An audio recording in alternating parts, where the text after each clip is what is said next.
You have done the work. You know the theory. You have sat with Neville Goddard's lectures. You have practiced the techniques. You have read about the law of assumption until the pages wore thin. And still, something is not clicking. Most teachers in this space will tell you the problem is your vibration, or your limiting beliefs, or that you need to visualize harder, feel more, affirm longer. But that is not the problem. The problem is older than any of those solutions, and it runs deeper than any technique can reach. What Neville Goddard describes in his core teaching, and what the Mandukya Upanishad laid out thousands of years before him, is not a practice. It is a transfer of authority, a complete restructuring of who is running the show inside you. And until that transfer happens, every technique you apply is being run by the wrong operator. Here is what that means and why it changes everything. Neville Goddard says something in his lectures that almost everyone misreads. He says you must become the person who already has what you desire, not visualize that person, not imagine that person from the outside, become them from the inside as a lived, felt reality. The Mandukya Upanishad describes 4 states of consciousness.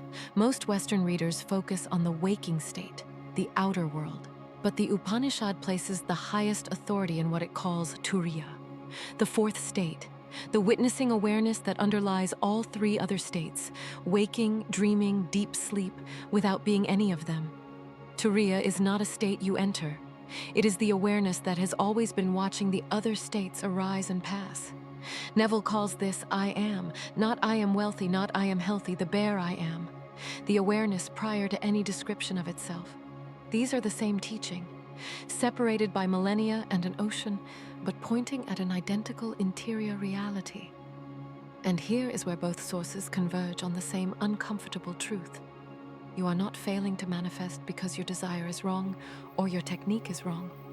You are failing because something else has been occupying the seat of authority inside you. Something that is not Turiya. Something that is not the bare I am. The Vedantic tradition calls it the conditioned mind. Neville calls it the old man, the accumulated identity of past impressions, old stories, habitual reactions. In modern neuroscience, we might call it the default mode network, the part of the brain that runs on repetition, on pattern, on the familiar.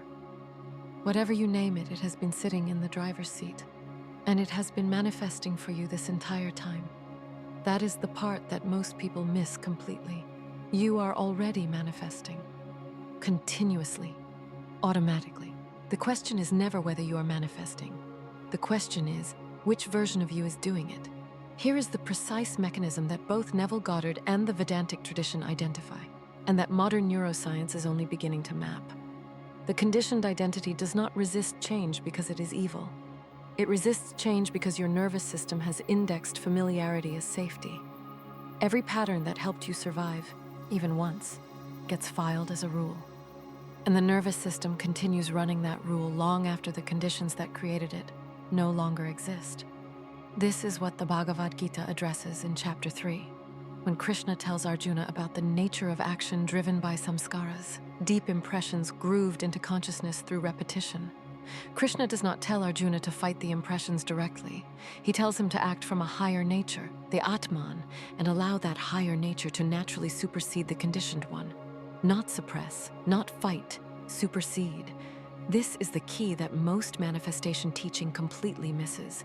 When you try to silence the old voice through willpower, through forcing belief, through grinding through affirmations you don't feel, you are confronting the conditioned identity on its own level. And on its own level, it always wins, because it has more repetitions behind it than you have hours in a single meditation session. Neville understood this. He did not teach forceful affirmation.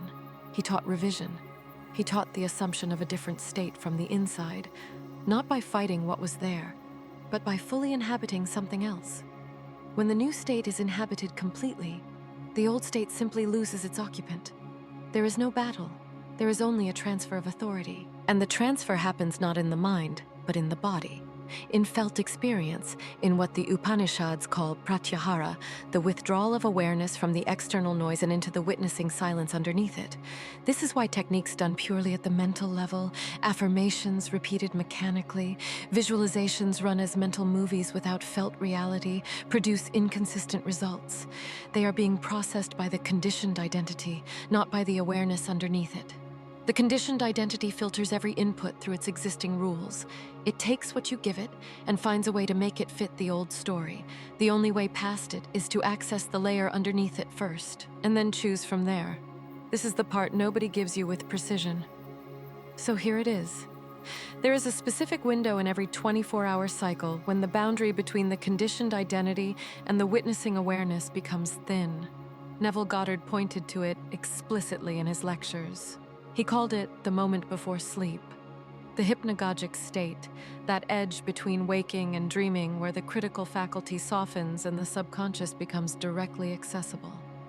The Yoga Sutras of Patanjali describe this same threshold as the entry point for samskara revision, the reprogramming of deep impressions, not through force, through saturation of the awareness in a different quality of being. Here is what you do in that window with precision.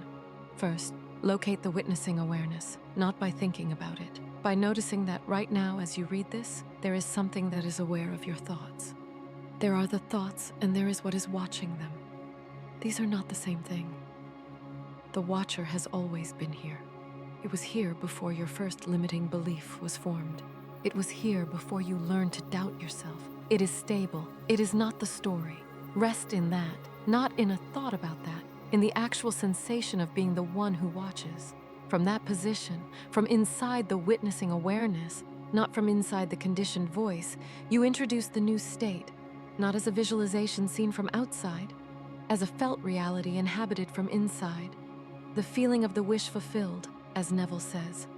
The specific interior quality of a life in which the desired thing is simply already true. What does your body feel like in that version of your life? Not what do you see, what do you feel? The quality of ease, the quality of certainty, the specific texture of a life that is not straining. Saturate the awareness in that feeling from inside the witnessing state, not from inside the conditioned identity it will immediately begin to argue, from the layer underneath it.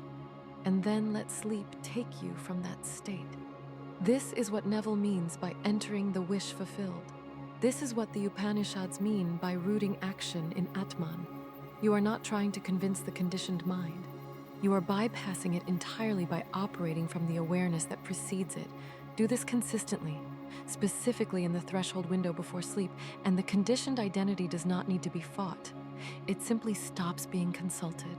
The witnessing awareness has taken the position of authority, and everything that your identity generates, every assumption you walk around with, every expectation your nervous system broadcasts, starts being generated from a different place. This is the payoff that Neville points toward in everything he wrote, and it is what the Vedantic tradition calls sahaja, the natural state.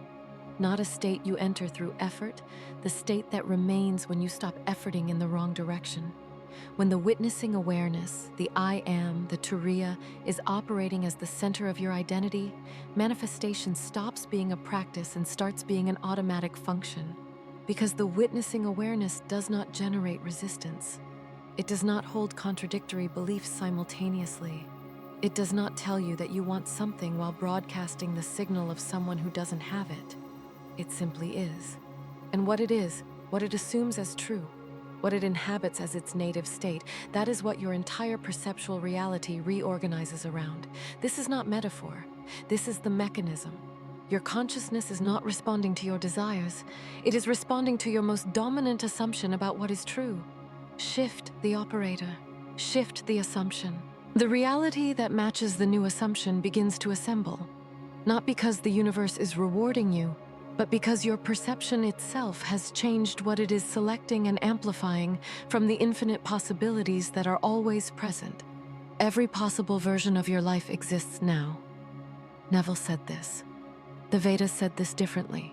All of Brahman is simultaneously present. All possibilities are contained within the one consciousness. The version of your life you experience is the one your dominant assumption is tuned to.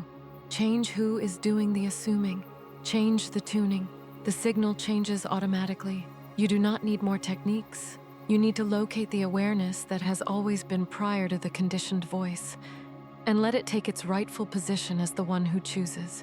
That witnessing awareness does not need to be created. It is not new. It has been present for every moment of your life, before every limitation you ever accepted, before every story you ever believed about what was possible for you. It has been waiting, patient and steady, for you to recognize it as the one in charge.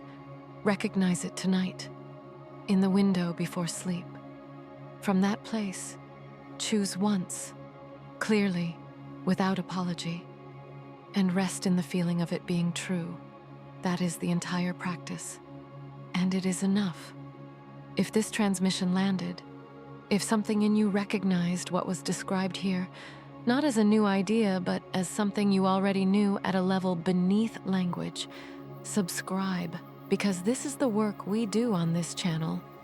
Not the surface layer, the layer underneath the layer, every week.